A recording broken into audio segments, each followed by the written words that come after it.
साहेब,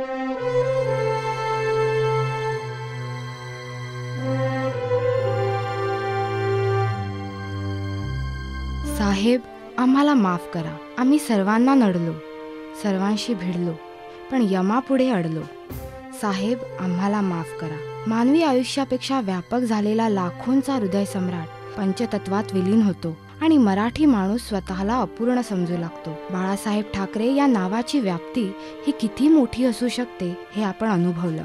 मातोश्री ते शिवाजी पार्क हा सफर इतका जड आणि इतका मोठा याआधी कधीच वाटला नव्हता. काय चूक, काय बरोबर, आपल्या विरोधी पक्षाचा हा नेता किती तिखट आणि किती गोड, काहीच सांगण्याची कोणाचीच इच्छा नव्हती. मुंबई शांत होती.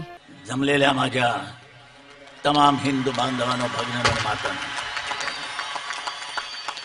आता हा आवाज परत ऐकायला मिळेल काय? उत्तर आहे नाही. अनेक नेते आले आणि गेले. स्वातंत्र्यपूर्व आणि स्वातंत्र्यानंतरही असे अनेक नेते लोकांना भेटले. पण मागचा इतिहास पाहिला तर जवळजवळ 50 वर्षे लोकांच्या मनावर राज्य करणारा नेता सापडणार नाही. नेता कसा असावा याची पायाभूत भक्कम कल्पना देणारा नेता म्हणजे बाळासाहेब ठाकरे. उत्तम वक्तृत्व, हजरजबाबीपणा, आपल्या विचारावर ठाम राहण्याची हिंमत, राजकीय रिंगणात राजनीती खेळणारा हा नेता वैयक्तिक नातेसंबंधातही बाप माणूस होता.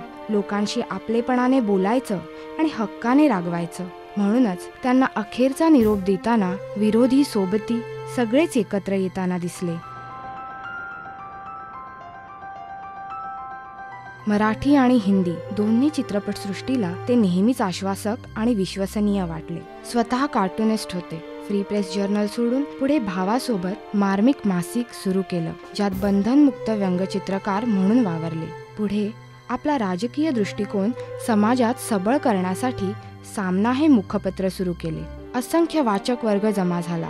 मौखिक भाषणे लोकांना भुरळ पाडतात, पण लिहिलेले शब्द लोकांना विचार करायला लावतात हे त्यांना माहीत होतं. मुखपत्रातले अग्रलेख लवकरच आपली जादू दाखवू लागले.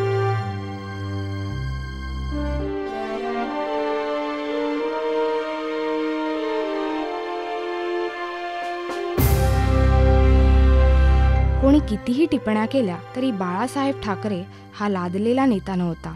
लोकमताने तो मोठा झाला.